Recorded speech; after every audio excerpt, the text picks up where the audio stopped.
Ассалаумағалейкум құрметті көрермендер.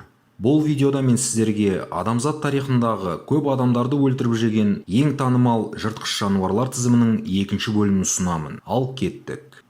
5-ші орында әртүрлі мәліметтер бойынша 28-ден 135 адамға дейін өлтірген Цаваның екі каннибал арыстаны орналасқан. Қаншер арыстандар 1898 жылы Цава өзенінің қазіргі Кения аймағында Уганда темір жолының маңызды бір бөлігінің құрылыс жұмыстары жүріп жатқан кезде жан түршігерлік әрекеттерін жасаған болатын. Жалпы алғанда Цава өзені арқылы өтетін Уганда темір жолының бір бөлігі болып саналатын тұрақты көпірдің құрылысы 1898 жылдың наурыз айында басталды. Бұл үлкен құрылыс жобасын британдық армияның өкілі әрі аңшы және жазушы болып келетін подполковник мырза Джон Генри Паттерсон басқарды. Жұмысшыларға 9 айдан астам уақыт ішінде, дәлірек айтсақ, наурыздан желтоқсанға дейінгі аралықта екі каннибал арыстандардың тарапынан шабуылдар үзілмеді. Жыртқыш аңдардан өздерін қорғау мақсатпен жұмысшылар шатырларының айналасында бом деп аталатын жергілікті тікенді бұталардан қоршауларын тұрғызды. Бірақ олар көмектеспеді. Сөйтіп шабуылдардың салдарынан өздерінің өмірлері үшін қауіптенген жүздеген жұмысшылар Цавадан кетуге мәжбүр болып, құрылыс жұмыстары уақытша тоқтатылды. Ақырында Паттерсонның өзі бірінші арыстанды сол жылдың 9 желтоқсанында, ал екіншісін 29 күні өлтірді. Соның арқасында көпірдің құрылысы 1899 жылы 7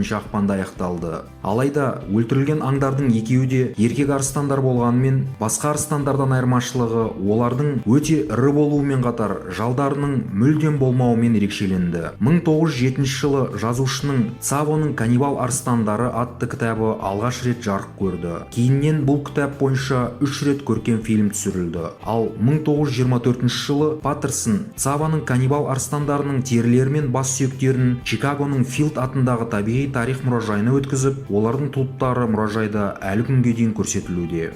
4-ші орында Францияның солтүстігінде орналасқан Живадан провинциясында әртүрлі мәліметтер бойынша 88-ден 250-ге дейін рет адамға шабуыл жасап, олардың көбісін өлтіріп жеп қойған қасқыр тәрізді осы кезге дейін әлі жұмбақ болып саналатын Живоданның адамдарды жейтін мифтік аңы орналасқан. Бұл құбыжық 1764-1767 жылдар аралығында жергілікті халықты қорқынышпен үрейде ұстап отырған. Өйткені ол тек адамдарға ғана шабуыл жасап, жайылымдағы малға тіпті тиіспеген. Тірі қалған адамдардың айтуынша, жыртқыш аңның үлкендігі бұзау тәрізді, кең кеудесі бар, басы мен мойны өте үлкен, құлақтары қысқа және түзу, тұмсығы тазы иттің тұмсығына ұқсас, қара аузы мен екі өте ұзын және өткір тістері бар болған. Сонымен қатар оның ұзын және өткір тырнақтары болды. Көбінесе бұл жыртқыш ең алдымен құрбандықтарының басы мен мойындарын зақымдаған. Содан соң дененің басқа мүшелерін жеген. Көптеген аңшылар живадандық аңды іздеп тауып өлтіруге тырысты. Осының салдарынан провинцияда көптеген қасқырлар құртылып жойылды. Бірақ каннибалдың шабуылдары 1767 жылға дейін жалғасып келді. Ақыры 300-ден астам аңшылардан жасақталған топ сапындағы болған жергілікті қонақ үйдің иесі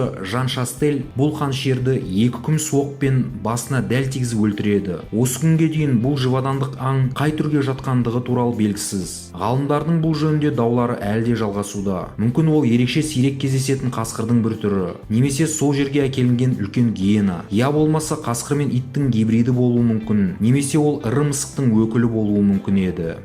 3-ші орында 436 адамның өліміне себепші болған бенгалдық чампават ұрғашы жолбарысы орналасқан. Жолбарыстар әлемдегі ең қорқынышты жануарлардың бірі. Олар шапшаң, күшті, өте қауіпті және тапанша мылтықпен қаруланған адамнан мүлдем қорықпайтын жыртқыш аңдар. Бірақ адамзат тарихында Непал мен Гималай арасындағы аймақта адамдарға өлтіру мақсатпен шабуыл жасаған ең қорқынышты каннибал чампават ұрғашы жолбарысы белгілі. Бұл оқиғалар 19 ғасырдың соңында орын алған. Оның шабуылда соншалықты жиі және ажалды болғандықтан адамдар бұл жануарды дьявол, тіпті құдайдың жазасы деп атады. Көптеген аңшылар чампават жолбарысын өлтіруге тырысып бақты, бірақ оның қулығы басым түсіп, аңшылардың құрған орларына түспей өзін ұстатпай қашып жүрді. Ақырында Непал үкіметі бұл мәселені біржола тоқтату туралы шешім қабылдап, қаншер жолбарысы іздеп өлтіру үшін арнайы әскери бөлімшелерді жұмылдырды. Тіпті армияның әскерлері жолақты құбыжықты қолға түсіре алмады. Себебі бұл ұрғашы жолбарыс жолбарыс көршілес мемлекет Үндістанның аумағына өтіп кетіп, өзінің қанды аң аулауын адамдарға жалғастырды. Ақыры соңында оны 1907 жылы атақты аңшы Джим Корбет атып өлтірген. Бұл қанды оқиғалар туралы естелік ретінде Чампават қаласында жолбарыстың қайтыс болған жерін көрсететін қабір тасы орнатылған.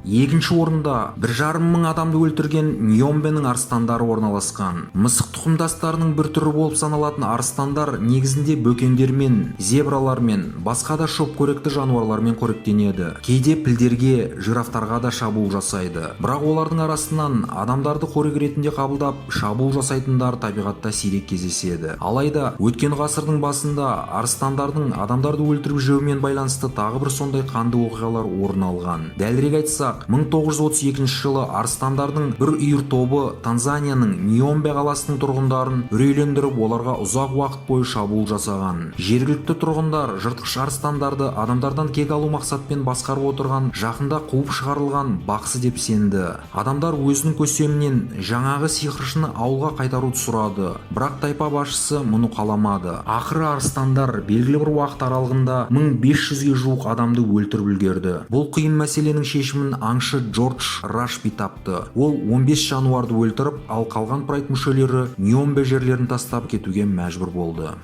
Бірінші орында кем дегенде 300 адамды өлтіріп, осы уақытқа дейін әлі ұсталмаған Бурунди крокодилі Густав орналасқан. Неліктен бұл қолтырауын тарихтағы ең қорқынышты адам өлтіруші жануарлардың тізімінің басында деп сұрауыңыз мүмкін. Себебі осы қайғылы тізімнің барлық жыртқыштардан айырмашылығы оның әлі де тірі болып ұсталмай жүруінде. Алдағы уақытта бұл қолтырауынның есебінде тағы қанша құрбан болатыны белгісіз. Густав қолтырауынның ұзындығы шамамен 7 метр және салмағы 1 тоннаға жуық болғандықтан ол Африка құрлығындағы ең ірі жыртқыш болып есептеледі. Сонымен қатар, бұл алып қолтырауынды оның денесіндегі оған атылған оқтардың салдарынан қалған тыртықтармен де анықтауға болады. Дәлірек айтсақ, біреу басында, үшеу оң жағында және артқы жағында көп. Оның жасы шамамен кем дегенде 60 жылды құрауы мүмкін.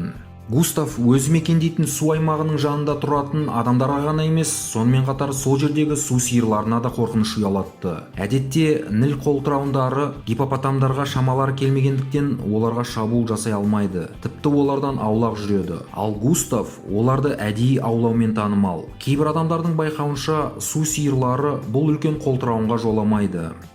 Осымен біздің дайындаған адамзат тарихындағы көп адамдарды өлтіріп жеген ең танымал жыртқыш жануарлардың рейтингісінің екінші әрі негізгі бөлімі тәмам. Достар, егерде сіздерге бұл видео ұнаса, лайк басып, келесі қызықты видеолар жіберіп алмау үшін арнаға жазылуды ұмытпаңыздар. Қалай ойлайсыздар, бұл тізімнің басында тұрған қанішер қолтырауын жақын арада ұсталуы мүмкін бе?